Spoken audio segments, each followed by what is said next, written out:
हरे कृष्णा। बहुत से भक्त लोग जो हमारे मंदिरों से जुड़े हैं उनकी बड़ी जिज्ञासा रहती है एकादशी को लेकर। वैसे तो भारत देश में जो भी व्यक्ति पैदा हुआ है एकादशी के बारे में कुछ ना कुछ ज्ञान तो रखता है, लेकिन फिर भी जब से मॉडर्न सिविलाइजेशन ने अपना रूप लिया है, स्कूल्स में, कॉलेजेस में, कहीं पर भी लोगों को ऐसे त्योहारों के बारे में, फेस्टिवल्स के बारे में कोई जानकारी नहीं होती, इसलिए उनकी क्यूरियोसिटी बनती है और वो पूछते भी हैं प्रश्न। और कई बार लोग पुराने भी होते हैं लेकिन उनकी भी कई तरह के रिचुअल्स बंधे होने के कारण एकादशी को बड़े अजीब ढंग से कर रहे होते हैं या गलत दिन में कर रहे होते हैं। तो आज हमारी कोशिश रहेगी कि हम एकादशी से संबंधित सारी जिज्ञासाएं, डाउट्स या परेशानियां जो हमको आती हैं उन सब का उत्तर ढूंढ लें। तो हमारा प्रयास रहेगा इस वीडियो के द्वारा कि हम एकादशी के बारे में सारी सटीक जानकारी आपको दें। सबसे पहले लोग पूछते हैं कि एकादशी क्या है। जैसा कि नाम से ही विदित होता है, एकादश, संस्कृत में एकादश का मतलब होता है 11, अर्थात ये 11वां दिन है। हमारे कालगणना में 2 पक्ष होते हैं 15-15 दिन के। एक होता है शुक्ल पक्ष और दूसरा होता है कृष्ण पक्ष। शुक्ल पक्ष का मतलब है जब चंद्रमा पूर्णिमा की तरफ जा रहा है, और कृष्ण पक्ष है जब पूर्णिमा से अमावस्या की तरफ जा रहा है। तो ये 15-15 दिन की कालगणना है, इसलिए इनको पक्ष बोलते हैं, शुक्ल पक्ष और कृष्ण पक्ष। अब इन गणना के अंदर जो 11वां दिन है वो एकादश कहलाता है, एकादशी। तो एकादश का मतलब या एकादशी का मतलब 11वां दिन। दूसरा प्रश्न लोग हमसे करते हैं कि एकादशी कौन है या एकादशी के बारे में कुछ बताइए। तो जैसे हमारे ग्रंथों के द्वारा हमें ये पता चलता है कि जितने भी देवी देवता हैं, जितने भी महीने हैं, ये सारे पर्सोनिफाइड डेटीज़ हैं, इनका एक वास्तविक पर्सनल रूप भी है। उसी तरह एकादशी का भी एक अपना रूप है। एक कथा आती है जिसमें बताया जाता है कि एक मुर नाम का बड़ा ही पावरफुल राक्षस था, जिसने अपने प्रभाव के कारण कई बारी देवताओं को हरा दिया था। तो एक बार बहुत विशेष युद्ध में उसने सारे देवताओं को हराया, और हार के बाद सारे देवता भगवान विष्णु की शरण में गए। जब भगवान विष्णु की शरण में गए तो उन्होंने कहा, ठीक है, मैं इस असुर के वध का इंतज़ाम करता हूँ। और फिर भगवान विष्णु स्वयं आए और उस मुर नाम के राक्षस से युद्ध किया। मुर नाम के राक्षस ने जब देखा कि भगवान विष्णु उसके ऊपर काफ़ी हावी हो रहे हैं तो वो रण छोड़ के भागा। भगवान विष्णु भी पीछे गए, लेकिन वो भागकर अपनी जान बचा ली। इतने में जब भगवान विष्णु आए तो वो वहाँ से चलकर सीधा बद्रिका आश्रम चले गए और वहाँ जाकर रेस्ट करने लगे। इतने में ये मुर नाम का असुर भगवान के पीछे पीछे बद्रिका आश्रम पहुँच गया। हृदय में भगवान के प्रति ईर्ष्या थी, द्वेष था, उनको हराना चाहता था। जैसे ही उस गुफा में पहुंचा तो मुर नाम के असुर ने क्या किया, मारने के लिए जैसे ही भगवान को तैयारी दिखाई, उसी समय भगवान विष्णु के शरीर से उनकी स्वरूपा शक्ति अर्थात एक फीमेल फॉर्म में देवी प्रकट हुई। वो वास्तव में एकादशी थी। तो वो जैसे ही प्रकट हुई, अपने हाथ भुजाओं में उसने अस्त्र शस्त्र लिए थे, और मुर नाम के राक्षस को देखकर उसने जो है ललकारा, और जैसे ही उसको ललकारा युद्ध के लिए, हुंकार भरी, उस देवी की हुंकार से ही वो मुर नाम का राक्षस मर गया। उसी के तुरंत बाद भगवान विष्णु ने अपनी आंखें खोली और पास में खड़ी उस देवी को देखा, जिसने बताया कि मैं आपके ही दिव्य शरीर से प्रकट हुई हूँ और ये मुर नाम के राक्षस का मैंने वध किया है। भगवान उनकी सेवा से बहुत प्रसन्न हुए। भगवान जब सो रहे थे, इसका मतलब ये नहीं कि उस समय संसार बंद हो जाता है या भगवान उस समय निष्क्रिय हो जाते हैं। भगवान की शक्तियाँ भगवान का काम करती हैं। तो इस प्रकार भगवान ने उससे प्रसन्न होकर बोला कि मांगो तुम्हें क्या चाहिए। तो उस देवी ने कहा कि हे भगवान, मुझे आप ऐसी शक्ति दीजिए कि मैं सारे तीर्थों में वास करूं, और जो लोग भी वहां आए मैं उनकी भक्ति का वर्धन करूं, उनके पापों को समाप्त करूं। मुझे इस प्रकार का बल दीजिए और शक्ति दीजिए। क्योंकि वो दिन 11वां था महीने का, इसलिए भगवान ने उनका नाम एकादशी भी दिया और उसको तथास्तु कह के वरदान दिया कि वो भक्तों की भक्ति का पोषण करने में सहायक होंगी। इस प्रकार एकादशी के दिन जो भी वैष्णव जन, भक्तजन व्रत इत्यादि रखते हैं, तीर्थों में भ्रमण करते हैं, भगवान का नाम जप करते हैं, उनके जीवन के सारे पाप समाप्त हो जाते हैं और भक्ति के और अग्रसर हो जाते हैं, भगवान के प्रेम के अग्रसर हो जाते हैं। एक कथा और भी आती है पद्म पुराण में। उसमें कहा गया जिस प्रकार भगवान ने जब ये सृष्टि की, इस सृष्टि में सबकी रचना करने के बाद कई प्रकार के पापों की भी रचना की।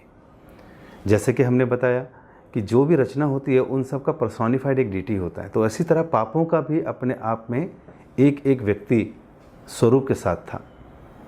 जितनी तरह के पाप हैं, चाहे ब्राह्मण हत्या का हो, गो हत्या का हो, सारे पाप हैं और उनका कोई ना कोई पर्सोनिफाइड व्यक्ति भी है। इसी प्रकार जितनी भी चीज़ हम लोग और देखते हैं, विभूतियाँ देखते हैं, ये भी पर्सोनिफाइड डिटीज़ हैं इनके।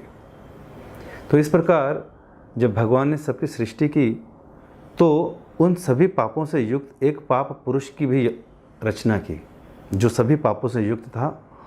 और उसने क्या किया, उसने देखा कि भगवान ने हमारी रचना की है, लेकिन एकादशी के दिन क्या होता है, जो लोग भी भजन करते हैं, कीर्तन करते हैं, उस दिन ये सारे पापों का प्रभाव निष्क्रिय हो जाता है। और जो यमराज थे वो इस संसार के जीवों के द्वारा होने वाले पापों की सजा देने के लिए उनकी सेवा लगी थी। तो पहले तो भारी मात्रा में लोग आ रहे थे उन पापों के प्रभाव से, उस पाप पुरुष के प्रभाव से सारी जीवात्माएं वहाँ जा रही थी। लेकिन भगवान को लगा सृष्टि करने का उद्देश्य ये नहीं है कि जीवों को केवल नरकों में भेजकर पापों की यातना दिलवाएं। तो भगवान ने एकादशी का जो है उस दिन जो भी भगवान का नाम लेता है, जप करता है, कीर्तन करता है, तो सारे पापों से मुक्त हो जाता है, जैसे कि वरदान दिया था। उसी प्रकार सारे पाप करने वाले लोगों ने जब एकादशी के दिन नाम जप इत्यादि किया, भगवान की वंदना की, स्तुति की, तो सारे पाप मुक्त हो गए, लोग नरकों में जाने से बच गए। तो पाप पुरुष भगवान की शरण में आया कि भगवान आपने ही तो हमें प्रकट किया था, इस सृष्टि में हमारा भी तो योगदान है। अगर कहीं ना कहीं पुण्य है तो पाप भी होने चाहिए, कहीं पर उजाला है तो अंधेरा भी होना चाहिए। तो आपने ही हमारी रचना की है और आज हम लोग बेरोजगार हो गए, क्योंकि हमारे द्वारा प्रभावित लोग पाप करते थे, नरकों में जाते थे। लेकिन ये एकादशी के दिन विशेष ऐसा क्या है कि जो लोग भी, पापी से पापी व्यक्ति भी आपका नाम जप करता है, कीर्तन करता है या व्रत रखता है, तो हमारे प्रभाव से मुक्त हो जाता है, यमराज के पास नहीं जाता है। तो आप बताइए कि हम क्या करें? या तो हमारा अस्तित्व खत्म हो जाएगा, हम लोग मर जाएंगे और हमारा ये जीवन व्यर्थ चला जाएगा, क्योंकि हमारे को तो आपने ही उत्पन्न किया है। तो भगवान करुणावश कहते हैं, ठीक है, आप एक काम कीजिए, आप सारे पाप मिलकर आज के दिन, एकादशी के दिन, आप सारे अन्न के अंदर चले जाया करो। अगर तुम अन्न के अंदर चले जाओगे तो एकादशी के दिन होने वाला नाम जप कीर्तन, उसके प्रभाव से आप बच जाओगे, नहीं तो आपके जीवन को संकट है। तो पाप सभी खुश हो गए। और एकादशी के दिन, जिस दिन नाम जप कीर्तन अधिक होता है, उस दिन सारे के सारे पाप हर प्रकार के अन्न के अंदर चले जाते हैं। और एकादशी के दिन अगर कोई व्यक्ति अन्न ग्रहण करता है किसी भी रूप में, तो सारे के सारे पाप, कौन कौन से? गौ हत्या का पाप, ब्राह्मण हत्या का पाप, माता पिता की हत्या का पाप, भाई बहन की हत्या का पाप, अन्य जीवों की हत्या का पाप, चोरी का पाप, गुरु की निंदा का पाप, हर प्रकार के पाप उसके अकाउंट में चले जाते हैं एकादशी के दिन, अगर खाली वो अन्न ग्रहण कर ले। तो इस प्रकार वो लोग पाप अन्न के अंदर आ जाते हैं।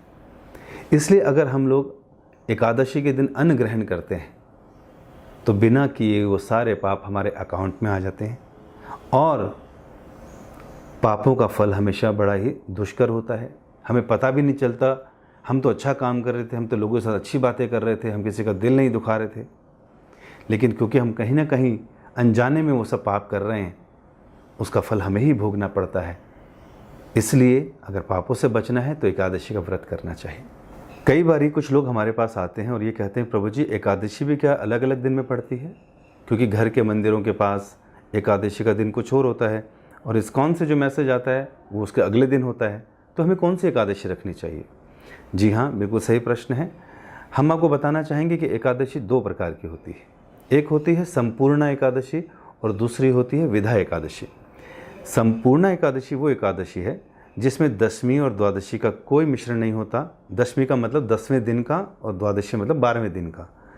उन दोनों दिनों की कोई भी उसके अंदर मिश्रण नहीं होता, इसलिए वो संपूर्ण एकादशी कहलाती है। अर्थात एकादशी ही के दिन से शुरू, एकादश के ही दिन खत्म। तो ऐसी एकादशी को संपूर्ण एकादशी कहते हैं।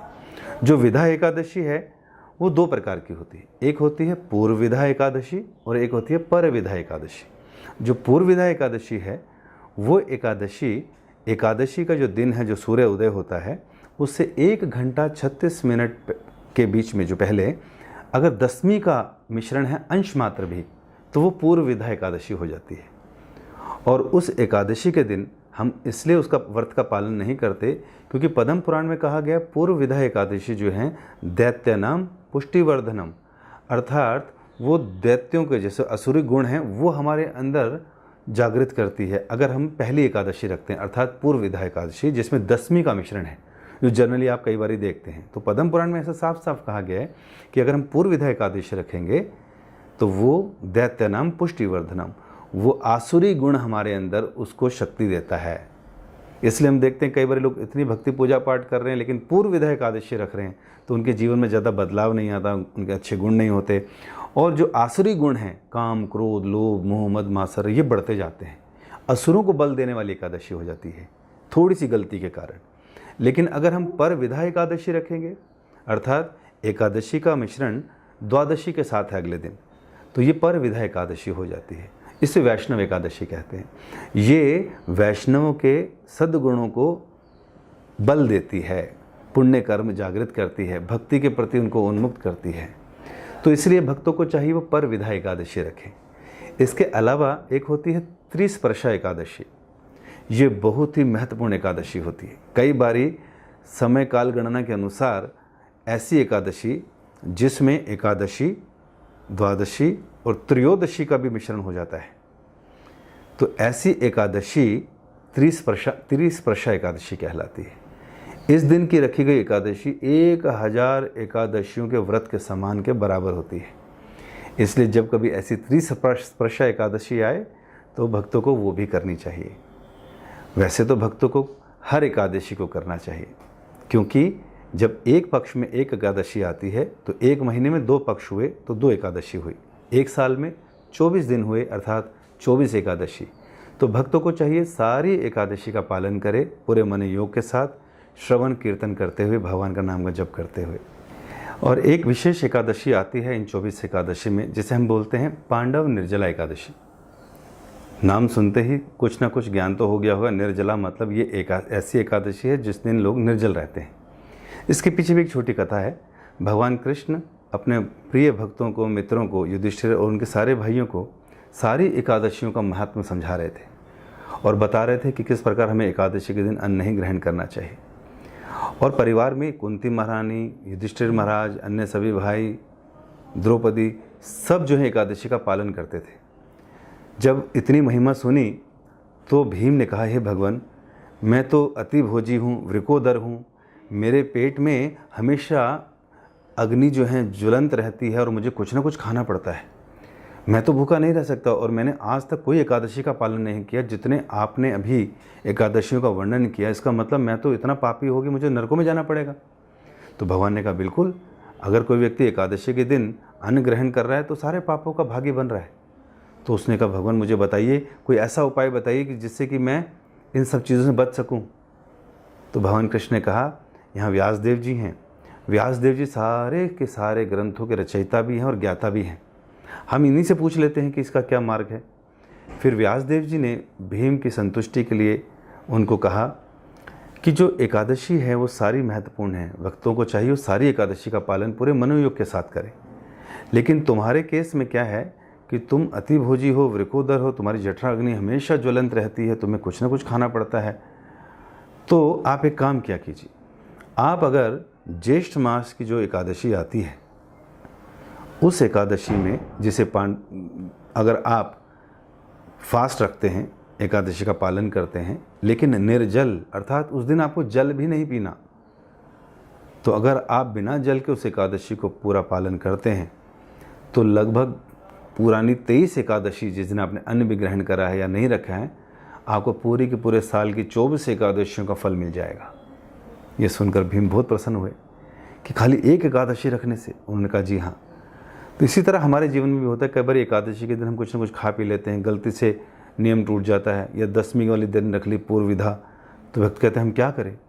तो उन्हें चाहिए कि उनको तो मनोयोग से करे ही, लेकिन जब पांडव निर्जला एकादशी आती है जून के महीने में, उस दिन क्या करे, निर्जल रहे। और इस तरह से अन्य एकादशियों में हुए गलतियां सब माफ़ हो जाएंगी और सारी एकादशियों का फल मिल जाएगा। इस प्रकार बहुत संतुष्ट हुए भीम ये सुनकर।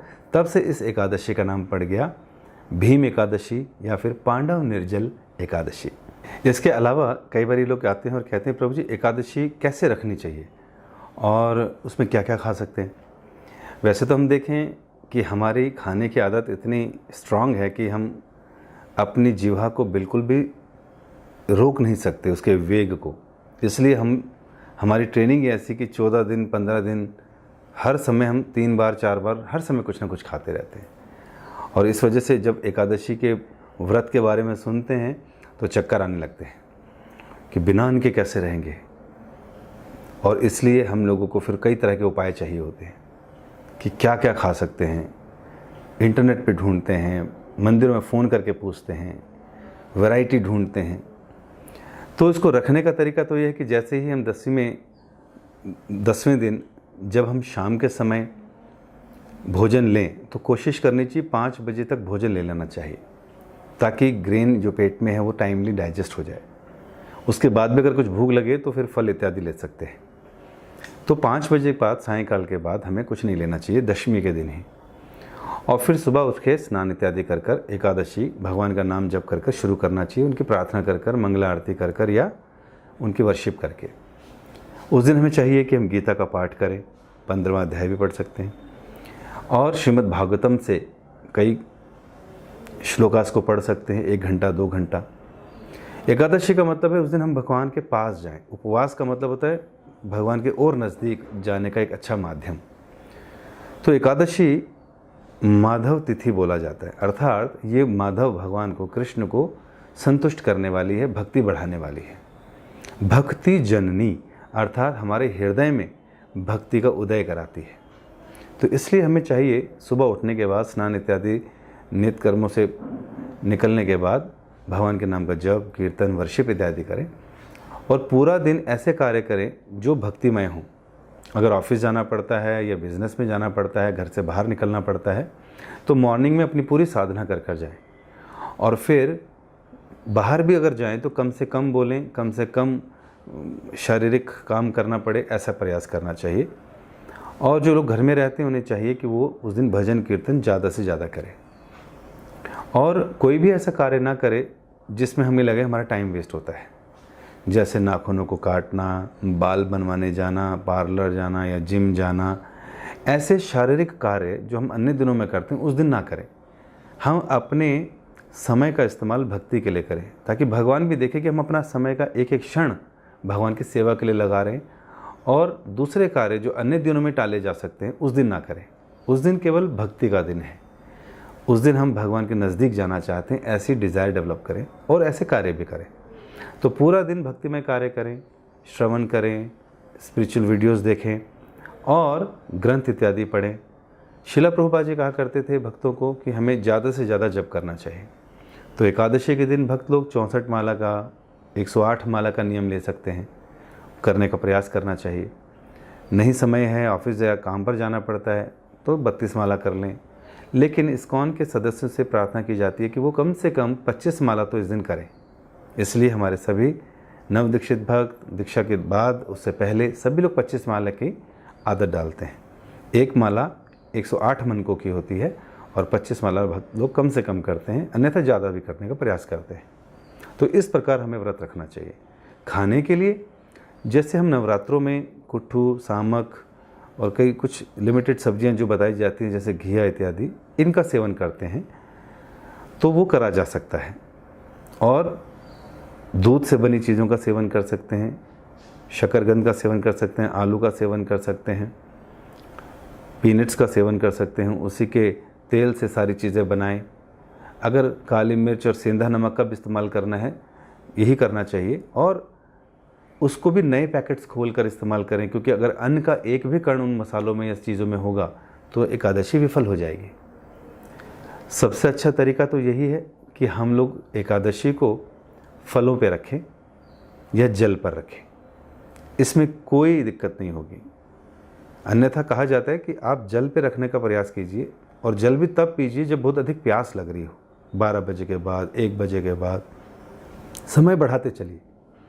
और बहुत ज़्यादा समस्या हो जाए तो आप जल पी लीजिए थोड़ा सा, फिर थोड़ी देर बाद और ज़्यादा दिक्कत हो फिर पी लीजिए। आप देखेंगे इस तरह से काफ़ी समय निकाल दिए। और ज़्यादा समस्या होने लग जाए तो आप उसके बाद फल इत्यादि ले सकते हैं। इस प्रकार निद्रा आ जाएगी रात में, और अगले दिन व्रत खोलने का समय 5:30 से लेकर 10 बजे के बीच में होता है। वो टाइमिंग्स भी कैलेंडर्स आते हैं, उससे आपको पता चल जाएगा, या इस्कॉन के किसी भी केंद्र से आप संपर्क करेंगे तो मिल जाएगा। तो पारण काल का जो समय होता है व्रत खोलने का, ब्रेकफास्ट टाइम, वो उसी के बीच में अन्न ग्रहण करके करना होता है। वो अन्न भी विधिवत रूप से साफ सुथरा सात्विक आहार हो, भगवान को भोग लगा हो, और उसके बाद उसको ग्रहण करना चाहिए। क्या खाएं और क्या ना खाएं के चक्कर में बहुत ज़्यादा मन को ना दुविधा में डालें। बेस्ट है कि जल पे रखें। सभी एकादशी को नहीं रखा जाता तो फल पे रखें, और वो भी शाम को संध्या के समय ही फल इत्यादि खाएं। अगर किसी के साथ दिक्कत है, घर परिवार में लोग बिल्कुल नहीं मानते हैं, उनके लिए वैरायटी बनानी पड़ती है ताकि अन्न से बचें, पापों से बचें, तो हाँ, उनके लिए अगर आप बनाना चाहते हैं तो बना सकते हैं, और ध्यानपूर्वक बनाएं ताकि उनको एकादशी का फल मिले। अन्यथा एक दिन की तपस्या से हम लोग अपना कितना भला कर सकते हैं। एक तो किसी भी प्रकार के पाप नहीं हुए, और दूसरी तपस्या हो गई। और बताते हैं आजकल साइंटिफिकली प्रूव किया गया कि अगर कोई व्यक्ति 16 घंटे का उपवास रखता है रोज़ अपने खाने में, शाम को 5-6 बजे ले लिया और अगले 9 साढ़े 9 बजे के बाद ब्रेकफास्ट लिया, तो 16 घंटे की जो फास्टिंग है हमारे शरीर के अंदर से हमारे पहले बॉडी को भी डिटॉक्सिफाइड करती है, और जितने भी जो हैं विषैले कीटाणु अंदर हैं जो साइंस को भी कॉज करते हैं, ऐसी चीज़ उनके साथ भी फाइट करके उनको भी नलीफाई करता है। तो इसलिए हमें फास्ट रखना ही चाहिए और आनंदपूर्वक इसका पालन करना चाहिए, और दूसरों को भी प्रेरित करना चाहिए। कई बार लोग पूछते हैं कि प्रभु जी एकादशी के दिन चाय पी सकते हैं क्या? क्योंकि अगर हम चाय नहीं पीते ना तो हमारा सर दर्द होता है, और सर दर्द की वजह से फिर हम लोग पूरा दिन परेशान रहते हैं। वास्तव में चाय के अंदर निकोटीन है, कॉफ़ी के अंदर कैफीन है। ये दोनों अपने आप में एक नशे हैं जो हमारे माइंड को स्टिमुलेट करते हैं, उद्वेगित करते हैं, और कई प्रकार के विचारों में निमग्न कर देते हैं। इसलिए हम देखते हैं कि अगर हमारी कोई ऐसी आदत है चाय और कॉफ़ी पीने की, तो कहीं ना कहीं हमारे को अपने उस नशे के शिकंजे में रखता है। तो प्रयास करना चाहिए ये हमेशा के लिए ही छोड़ देना चाहिए। और अगर ऐसा कुछ लगता है कि सर दर्द हो जाएगा, तो हमें क्या देखना चाहिए कि हमें प्रयास यही करना चाहिए उस दिन हम गर्म पानी पी लें, उसके अंदर चीनी मिला लें, उसके अंदर अदरक डाल लें। तो ऐसा कुछ करने से, पीने से क्या होगा कि कुछ ना कुछ फ़ायदा हो जाएगा, और जो मन हमारा को लगता है कि कुछ गरम गरम पीना था तो वो सब ठीक हो जाएगा। और ये एक आध बार की ही प्रॉब्लम है। प्रयास तो हमें ये करना चाहिए, अगर कोई इस प्रकार का सर दर्द है तो एक लंबी सी पट्टी ले लें कॉटन की, उसको गीला करके सर पे 2 बार लपेट लें। दिन में ऐसे 2 या 3 बार करेंगे तो सर दर्द ख़त्म हो जाता है। गैस पेट से बनती है तो चादर बड़ी जैसे होती है उसको भी हम लपेटें, और 8 इंच का बना लें उसको, और गीला करके उसको भी पेट में लपेट सकते हैं, तो सारी गैस ख़त्म हो जाती है। तो बड़ा फ़ायदा करते हैं ऐसे टिप्स। कुछ लोग ये भी कहते हैं कि प्रभु जी हम डायबिटिक हैं, कुछ ना कुछ खाना पड़ता है, तो इसलिए हमको व्रत नहीं रख सकते। तो देखिए हम लोग ना जन्मों जन्मों से खा रहे हैं, जन्मों जन्मों से जीवा पर नियंत्रण ना करने के कारण इस संसार में बार बार आना पड़ता है। जैसे हम प्रसाद प्रार्थना में कहते हैं, तार मध्य जीवहति लोभमय सुदुर्मति, ताके जेता कठिन संसारे, कृष्ण बड़ा दयामय। कहा जा रहा है कि हमारे पूरे शरीर में जो जीवा है एकदम सेंटर पॉइंट पर, इसको काबू पाना, इसके वेग को बहुत ही मुश्किल है। अगर इसको काबू कर लिया ना तो पूरा जीवन हमारा सही ढंग से चल सकता है। तो एकादशी का एक दिन ऐसा आता है जिस दिन तपस्या करते हैं और जीवा पे नियंत्रण करते हैं। तो अगर हम लोगों को डायबिटिक हैं तो उसका कारण ये नहीं है कि एकादशी की वजह से हमको ऐसा कुछ प्रॉब्लम हो रहा है। उसके पीछे कारण ये है कि हम लोगों का सुबह से लेकर शाम तक की जो दिनचर्या है बड़ी उल्टी सीधी है, और कुछ भी खाते हैं, कहीं भी खाते हैं, फ्राइड कुक्ड कुछ भी, उसकी वजह से गैसेस बनती हैं, उसकी वजह से हम लोग ब्लड प्रेशर और शुगर भी रहती है। अगर आप सात्विक भोजन करेंगे, सुबह जल्दी उठेंगे, प्राणायाम इत्यादि करेंगे, तो आपका बीपी शीपी सब खत्म हो जाएगा, शुगर सब चली जाएगी। लेकिन आपको नियमित और सात्विक जीवन जीना पड़ेगा। तो हमने ही अपने जीवन को इस प्रकार कर रखा है जिसकी वजह से बीमारियां हुई हैं। तो अगर आप सात्विक जीवन जिएंगे तो बीमारियां खत्म हो जाएंगी, नशे खत्म हो जाएंगे, और एकादशी बहुत आसानी से सुखपूर्वक आनंद में करेंगे। उसके बावजूद भी अगर आपको समझ आ गया है और अभी नहीं वेगों को कंट्रोल कर पा रहे, तो उस दिन आप फल खाने के बाद ऐसी कोई दवाई ले सकते हैं अगर आपको लगता है तो, अन्यथा इसकी आवश्यकता ही नहीं पड़ेगी। और फिर कई बार लोग पूछते हैं कि कौन लोग रख सकते हैं। कि कुंवारियाँ लड़की रख सकती हैं क्या, या जो विडोज़ हैं वो रख सकती हैं क्या, या विवाह से पहले नहीं रखना चाहिए, विवाह के बाद रखना चाहिए क्या, छोटे बच्चों को तो कुछ भी खिलाना चाहिए, उनका क्या दिक्कत है। जबकि हमें मालूम होना चाहिए कि जब ये कहा गया अन्न के अंदर सारे पाप आ जाते हैं, तो अब ये पाप जो भी अन्न खाएगा उन सबको लगेंगे, चाहे वो बच्चा हो, चाहे वृद्ध हो, चाहे डायबिटिक हो, चाहे कोई भी हो, कोई एक्सक्यूज़ नहीं चलेगा। इसलिए हमें चाहिए कि हम अपनी जीवन शैली को बदलें। और व्रत कौन रख सकता है? बताया जाता है 8 से 80 साल के सभी लोगों को रखना चाहिए। इसका मतलब ये नहीं कि 80 के बाद अगर हमको कुछ भी खाने की छूट मिल गई उसके बाद भी रखना चाहिए, लेकिन शारीरिक की इम्यूनिटी और संरचना ऐसी हो जाती है कि उस समय व्यक्ति रख नहीं पाता। लेकिन जो भक्त हैं, डिटरमाइंड हैं, भगवान की भक्ति में आनंद उठा रहे हैं, वो आराम से रख लेते हैं। तो 80 के बाद भी रख सकते हैं। और 8 साल के बाद इसलिए कहा जाता है क्योंकि बालक कई बार छोटे होते हैं, जिद्दी होते हैं, हठी होते हैं, तो वो जिद करते तो उनको मनाया जा सकता है, नहीं मानते तो खिलाया जा सकता है। लेकिन अगर वैष्णव परिवार है तो वो बच्चों को बचपन से पैदा होने के बाद से एकादशियाँ रखवाते हैं। तो हमें प्रयास करना चाहिए कि हर उम्र के व्यक्ति से एकादशी का पालन करवाना चाहिए। और ऐसे दिनों में कहीं जाना नहीं चाहिए। फेस्टिवल है, किसी के घर में फंक्शन है, वो केक खिला दिया, उन्होंने ये कर दिया, नहीं, आप उस दिन आप घर पे रहिए, भजन कीजिए। और बहुत ज़रूरी अगर जाना है तो अपना ध्यानपूर्वक जाएं और एकादशी का पालन करें। लोगों को साफ साफ समझा दें कि हम लोगों ने एकादशी का पालन कर रहे हैं और आज हम कुछ नहीं खाते। और इस प्रकार जो लोग ये कहते हैं कि गर्ल्स को रखना चाहिए कि नहीं, या किस उम्र में रखना चाहिए, तो इस सबका पालन करना चाहिए, सबको करना चाहिए। एकादशी रखने से कोई दिक्कत नहीं होती, बल्कि लाभ ही पहुँचता है। कई बार लोग बोलते हैं प्रभु जी हम सोमवार का रखते हैं, वीरवार का रखते हैं, तो ये भी रखें क्या? देखिए, अब सोमवार का, मंगलवार का, वीरवार का कोई भी व्रत रखें, उससे लाभ पहुँचेगा। कोई ना कोई देवता का व्रत है वो। लेकिन अगर आप उनको नहीं भी रखते तो उससे कोई नुकसान नहीं है। लेकिन अगर आप एकादशी व्रत नहीं रखते तो उससे नुकसान ही नुकसान है। तो इसलिए एकादशी रखना बहुत ज़रूरी है, बाकी अन्य रखें ना रखें। और वैसे भी अगर हम एकादशी, जो कि माधव तिथि है, भक्ति जननी है, भगवान को प्रसन्न करने वाली है, उसको रख लेंगे ना, तो अन्य सभी व्रतों का जो देवी देवताओं के भी हैं वो सब के फलों का समावेश एकादशी में मिल जाएगा। तो इस प्रकार हर व्यक्ति को रखना चाहिए, हर उम्र के व्यक्ति को रखना चाहिए, हर जेंडर के व्यक्ति को रखना चाहिए, हर कास्ट, क्रीड, कलर, नेशनैलिटी सबको रखना चाहिए और पूरा आनंद उठाना चाहिए। तो इस प्रकार हमें इस व्रत का पालन निश्चित रूप से करना चाहिए, बहुत ही महत्वपूर्ण है। और प्रयास करना चाहिए एकादशी के दिन हमें पूरी तरह से, पूरे मनोयोग के साथ कृष्ण के नाम, गुण, रूप और लीलाओं का वर्णन करना चाहिए, श्रवण करना चाहिए। और भक्तों से अगर बात करें तो इसी विषय पे करनी चाहिए। और फिर क्या नहीं करना चाहिए? वो सारे कार्य ना करें जो हमें कृष्ण का विस्मरण कराते हों या उनको भुलाते हों, भक्ति से दूर करते हों, भक्तों के संग से दूर करते हों, या हमारा मन विचलित रखते हों या एंटरटेनमेंट की तरफ लगाते हों। तो उस दिन टीवी ना देखें, मोबाइल फ़ोन ऑफ रखें, उस दिन फालतू की बात ना करें, घर पे ही रहने का प्रयास करें और अधिक से अधिक जप करें। आप देखेंगे कि 15 दिन में एक दिन इस एकादशी का पालन करने से आपको भक्ति का ऐसा बूस्ट मिलेगा कि आप अन्य 14 दिनों में बड़ी ही सही चेतना से जीवन जिएंगे। इसलिए हमें एकादशी को, जिसे हम भक्ति बूस्टर कहते हैं, ज़रूर करना चाहिए। इससे हमारा भी जीवन सफल होगा, हमारे इर्द गिर्द हमारे बच्चों का, अपने परिवार के सभी लोगों का जीवन सात्विक होगा, शुद्ध होगा, ऑस्पिशियस होगा। इसलिए हमें हर हाल में एकादशी करनी चाहिए। धन्यवाद। हरे कृष्णा।